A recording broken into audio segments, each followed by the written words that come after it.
It's another Manly Monday, and this Manly Monday, well, first of all, remember I said I was getting my prescription updated? Well, the new glasses came in. These are supposed to be like these, okay? I wear my sunglasses at night. I don't know what they were thinking, but I took them home for the weekend so that I could check out the progressive lenses. And yeah, the field of like middle distance way too narrow. So those are going back. I'm not sure. Anyway, that's not the topic. My shitty eyes are not the topic of this video.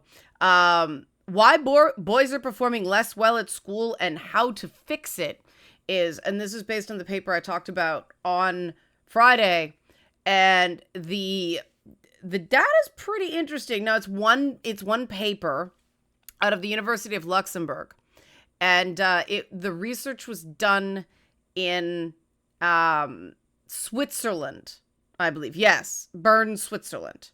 So the interesting thing about this particular paper was that they took evidence, surveys, all that stuff directly from the students. And these students were mostly 13, 14 years old, 872 students, 13 to 14 years old.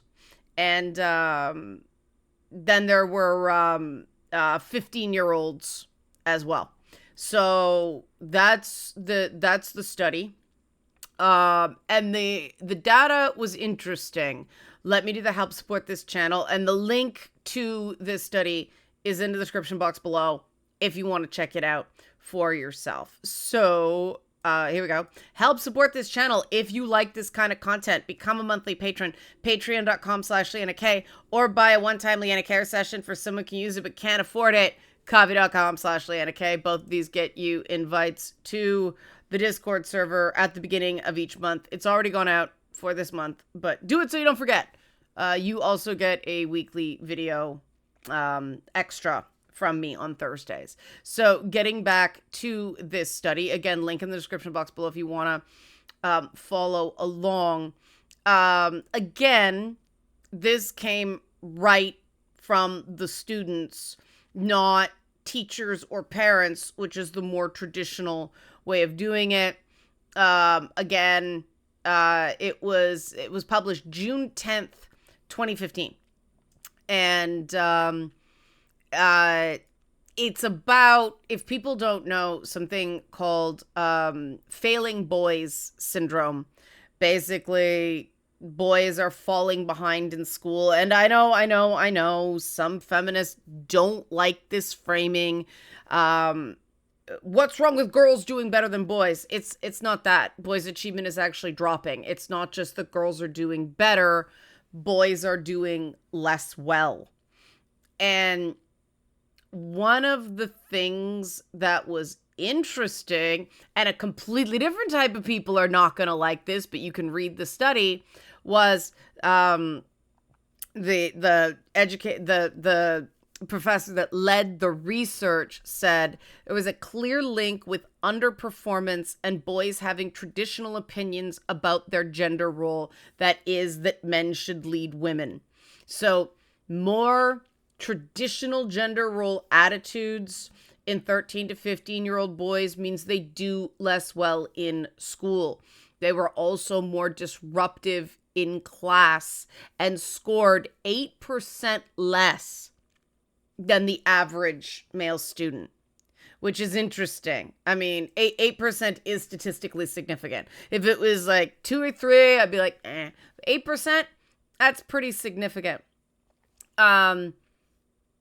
Apparently, traditional gender attitudes also affect girls. It says having traditional views of male and female roles tended to affect boys and girls equally, but the study showed these opinions are more prevalent among boys than girls. So both boys and girls are affected in school by about the same amount, but more boys have more traditional attitudes than girls do. Which, you know, if you think about what's going on in politics around the world, this is starting to make a lot of sense. And this was from 2015, right? Other factors such as peer group attitudes and socioeconomic background also hinder school performance as they influence school alienation and gender role orientations and thus educational performance. Meaning, if your friends are jerks, you're probably going to do less well in school, right? They did these surveys and then they compared it to their marks.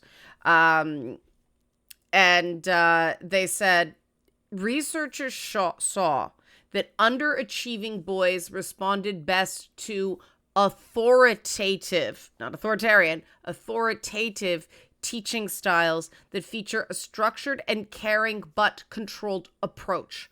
This is not to be confused with overly strict authoritarian methods. Sorry, controlling, not controlled. My mistake. Let me do that again.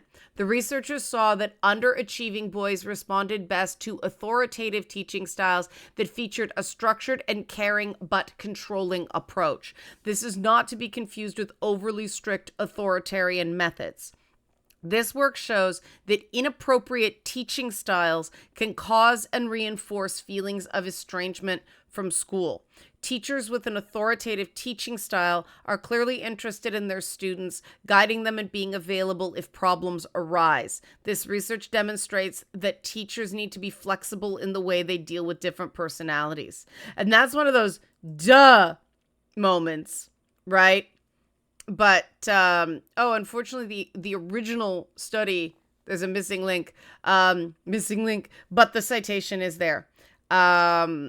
So, you know, you can test my work if you want. Now, I looked up authoritative teaching style.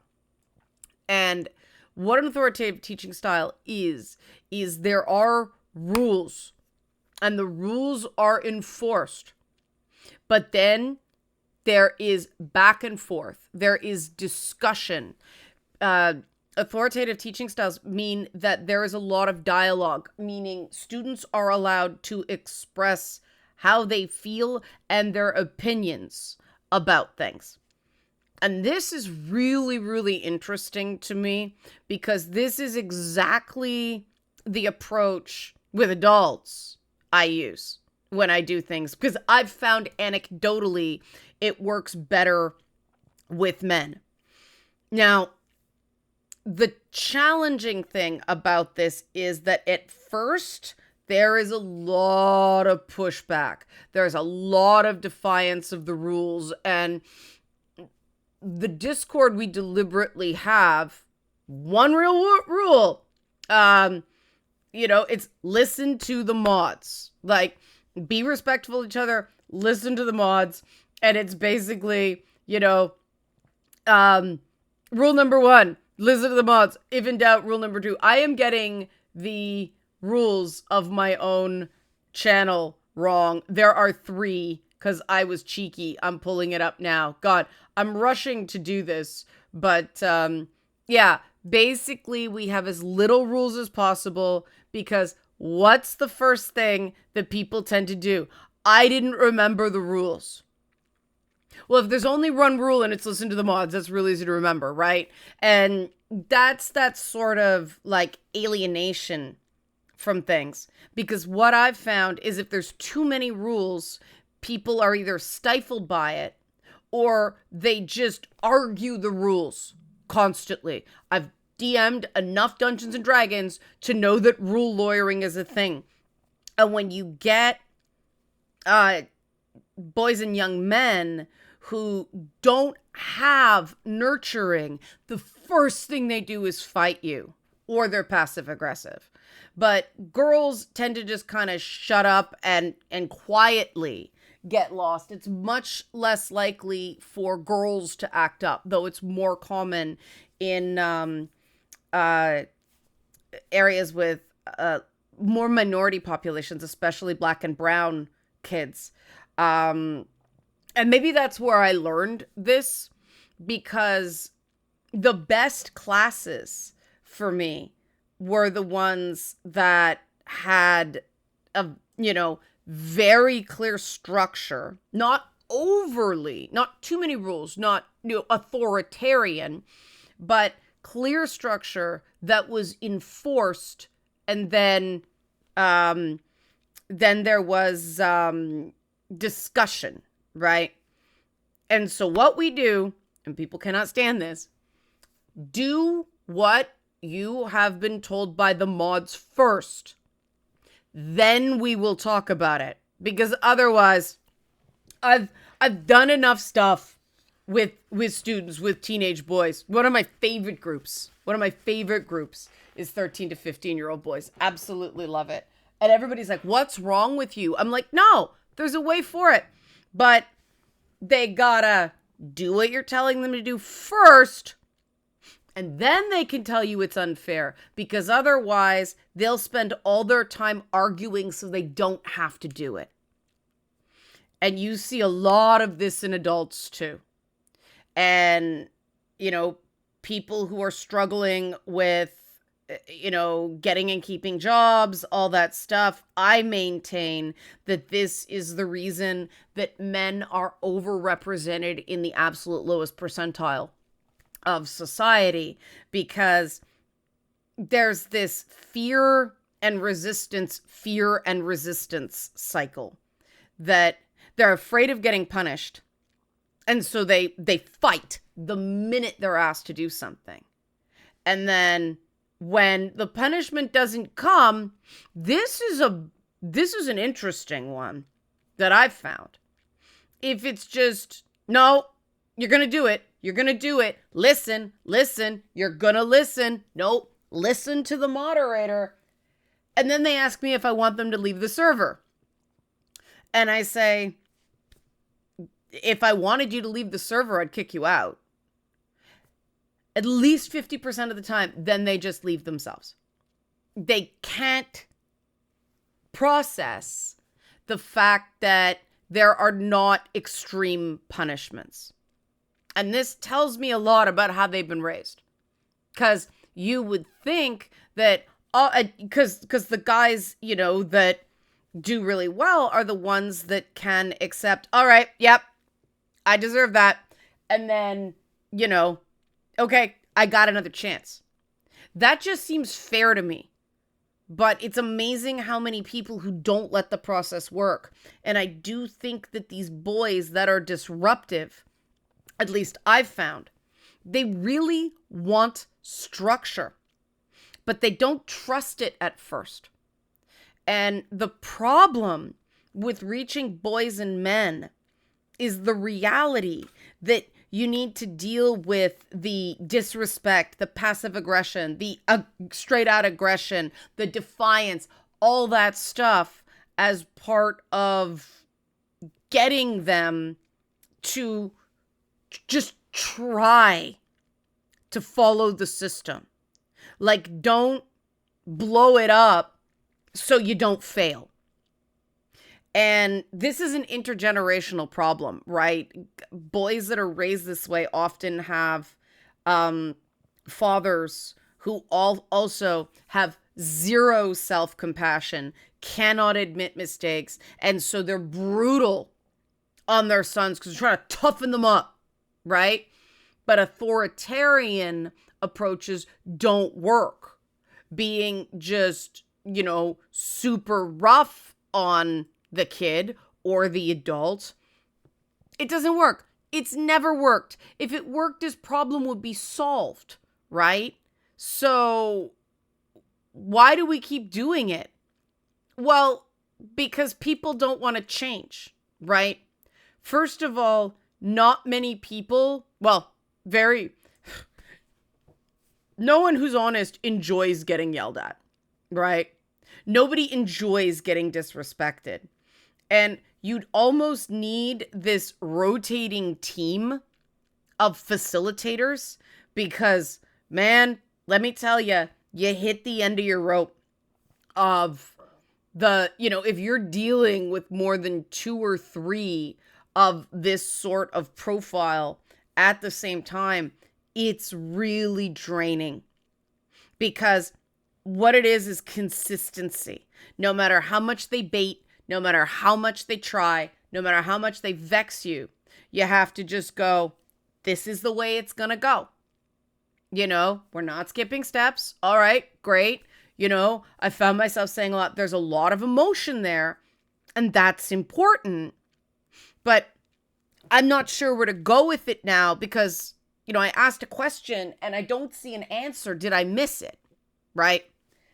And because of the fact that, gender roles are tied up in this, it's especially hard for a woman to do it. And unfortunately, a lot of these opinions, because they're seen as bad or, socially not acceptable, they get buried pretty deep to the point that sometimes people don't really realize they subscribe to these worldviews or these structures, but you see it in their behavior.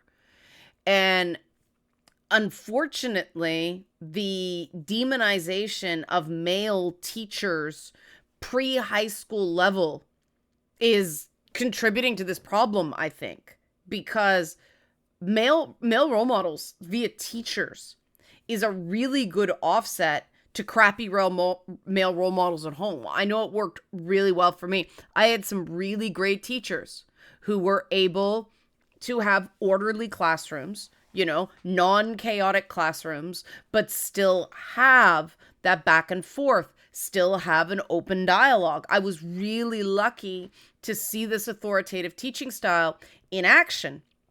I had some teachers who were authoritarian and they were not good. But I mean, the teacher, Mr. Bingham, grade 6, was that Dairy Down? Yeah, I think so. But he was an example. He was tough, man. Like, this was back when teachers could make you run laps and do push-ups if you were bad. But he was a teacher that let us play D&D in class for our creative writing stuff.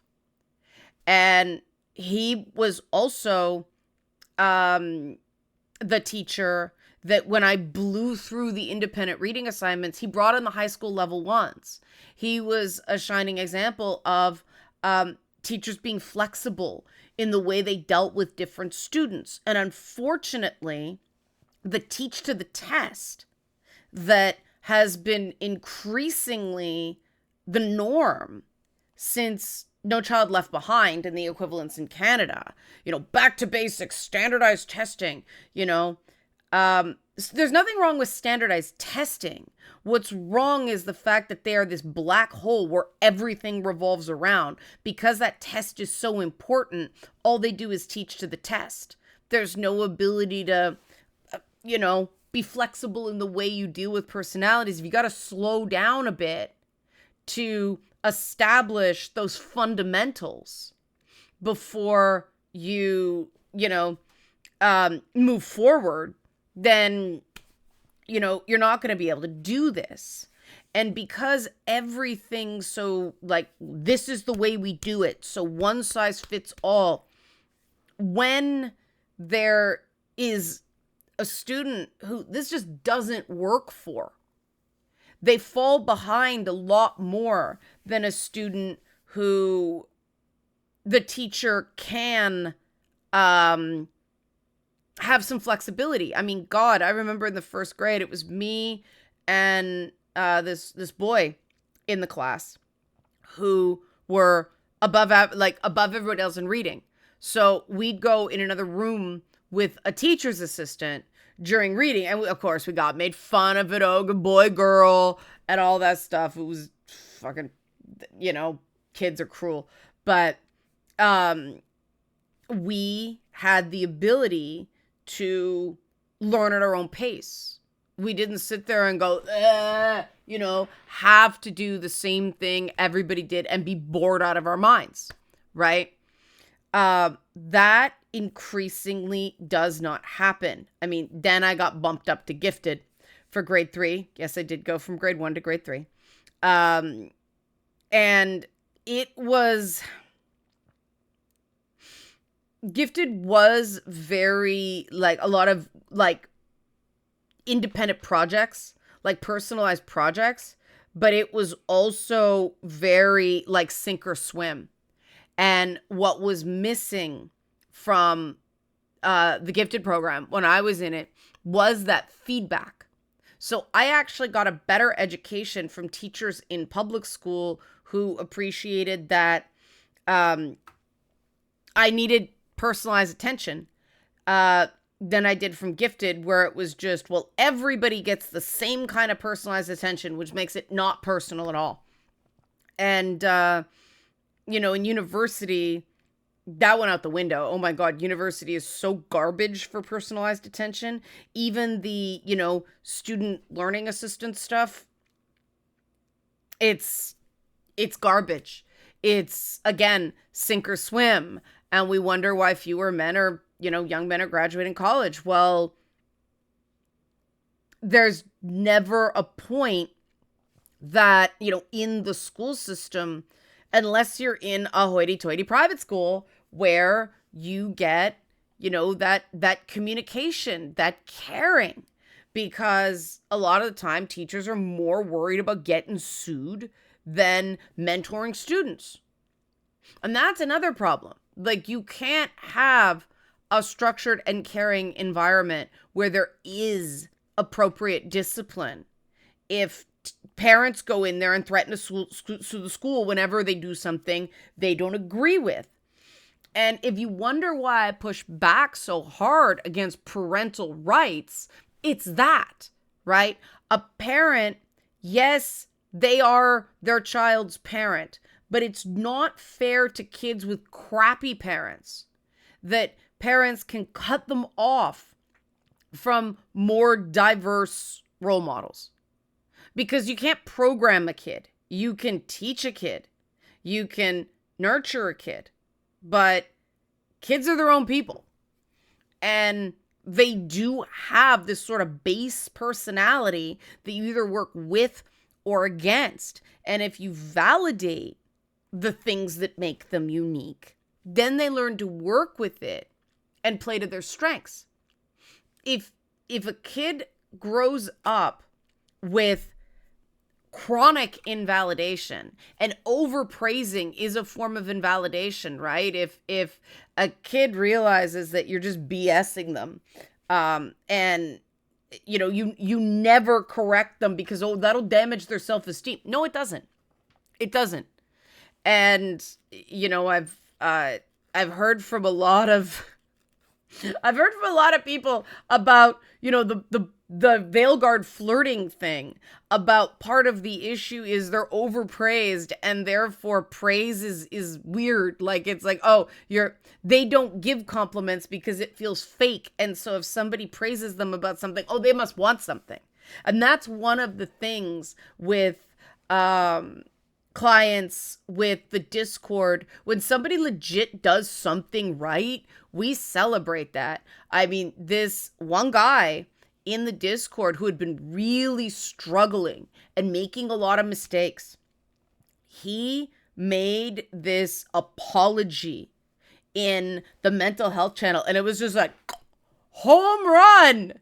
And the mods were like, thank you. It was so good. And there's an example of a guy that we all thought was just flailing, and we were on him. We were correcting him in a caring way, though. And then he did that, and we're like, something stuck. This is a good guy. He's just struggling. We can work with that, right? And I think, unfortunately, in that area between 12 and 15, there's this label called oppositional defiant disorder that pathologizes what, especially in boys, can be a cry for help. And it is tough because it does take a lot of time. Because what you have to do is, they act out as too bad, you're still doing this thing. You can kick and scream and call me names all you want.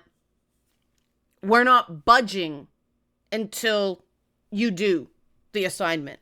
You comply with the rule, right? And again, that's really tiring. And if you got 5 of them at the same time, it's near impossible. You can do 2 or 3 with this approach, maybe, which is why, teaching assistants in schools are really important. It shouldn't just be people who have an independent learning program or independent learning plan that get aids. There should be some sort of program that people can come in and give special attention to, anybody who wants it, I think, but especially kids who are struggling. But that's rewarding bad behavior.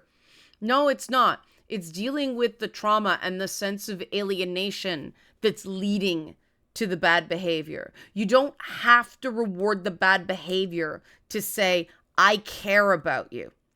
And this is, this happens on the Discord when people have a fight with a mod and then they come to me and they get, why are you talking to me and not the mod? Because I was, when I was coming up in television, I got constantly undermined when I was associate producer by the producers above me. And it made it impossible to do my job.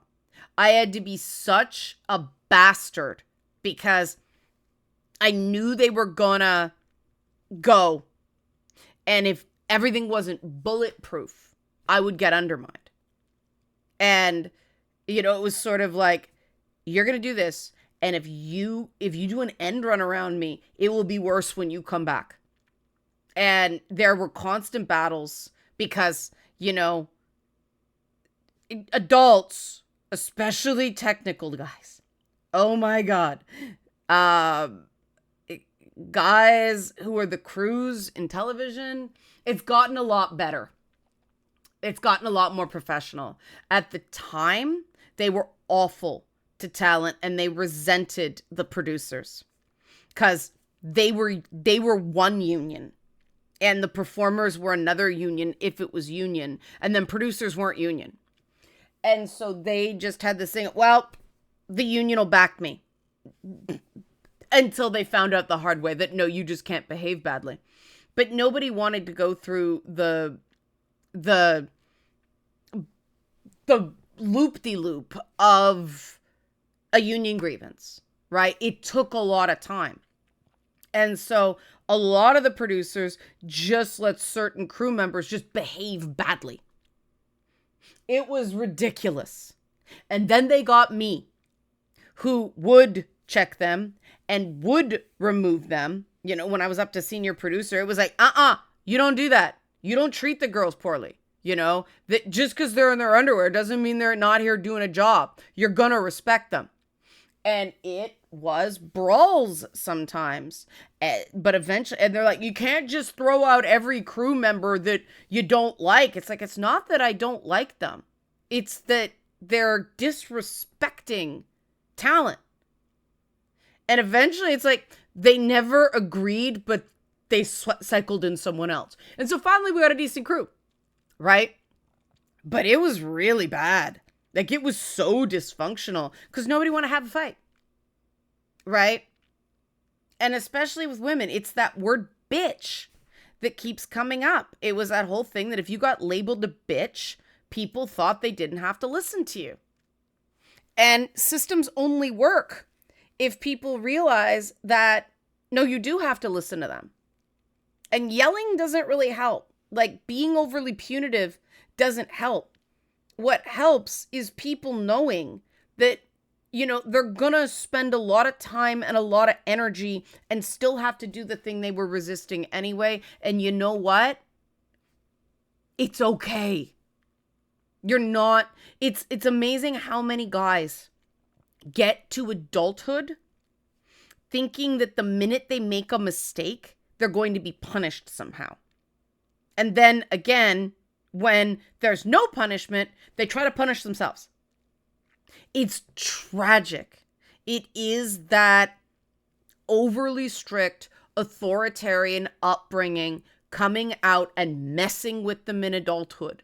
And it costs people jobs because eventually they can't take feeling bad, right? They can't keep pushing down their feelings, not knowing what they're feeling, chronically overthinking because they're trying to intellectualize their emotions because emotion's bad, emotion's weak, right?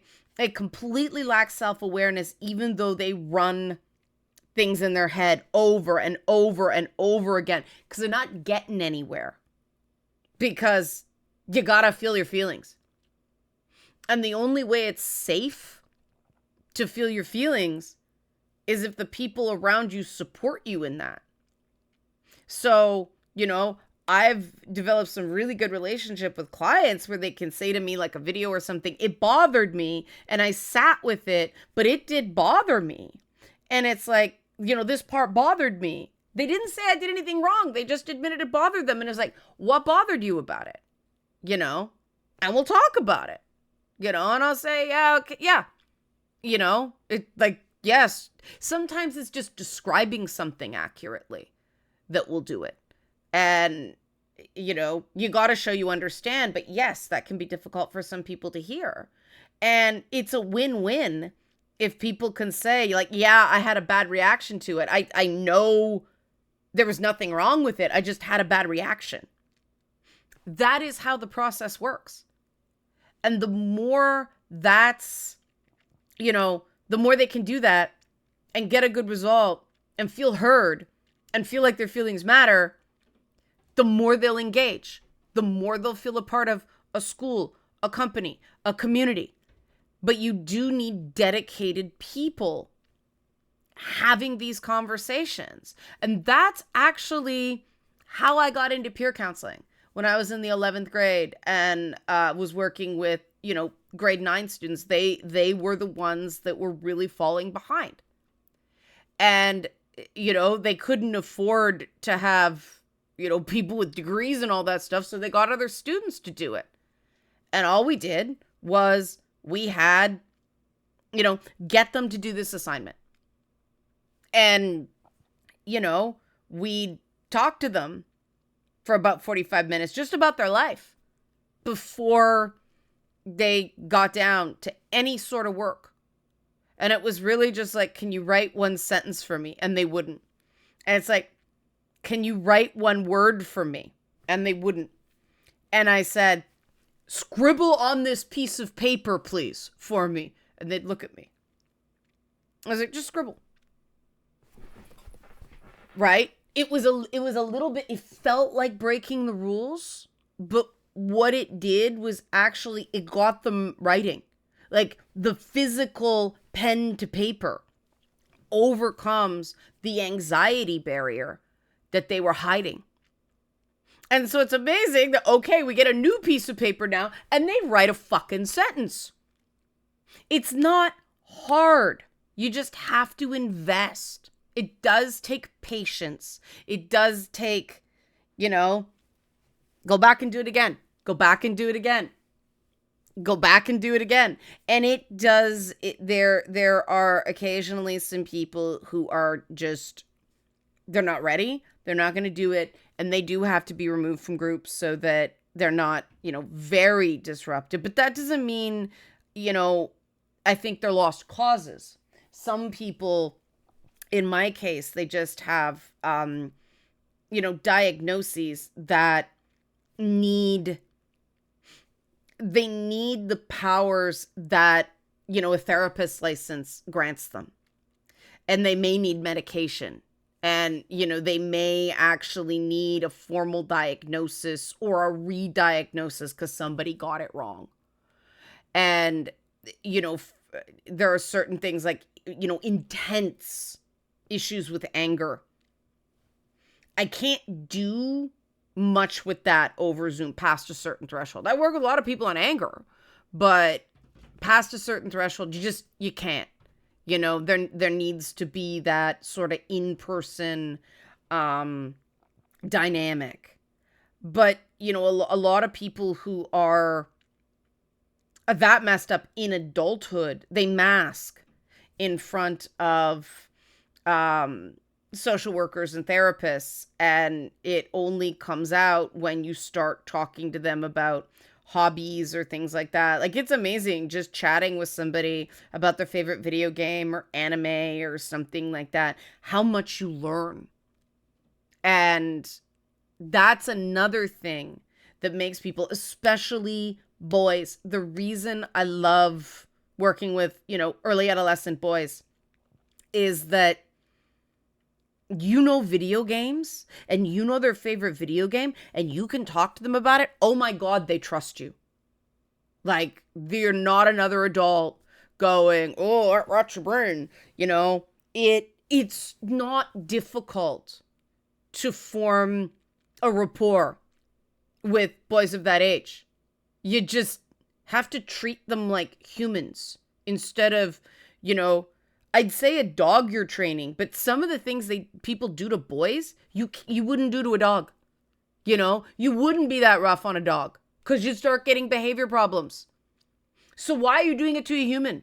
It's just this, and this is, I think, possibly why the gender roles thing, it may be a correlation, not causation, that, traditional gender roles mean the dad, both parents are going to be tougher on boys. They're going to be really rough on boys. They're going to stamp any emotionality out of them. They're going to invalidate them. They're going to be too rough with them. And so, they'll learn those traditional gender roles, but what's really causing them to fall behind is the roughness, the lack of nurturing. Interested in your opinions on this? Again, link to the articles in the description box below. Help support this channel. Become a monthly patron, patreon.com/LeannaK, or buy a one-time Leanna Care session for someone who can use it but can't afford it. Coffee.com/LeannaK. Thanks for watching Manly Mondays.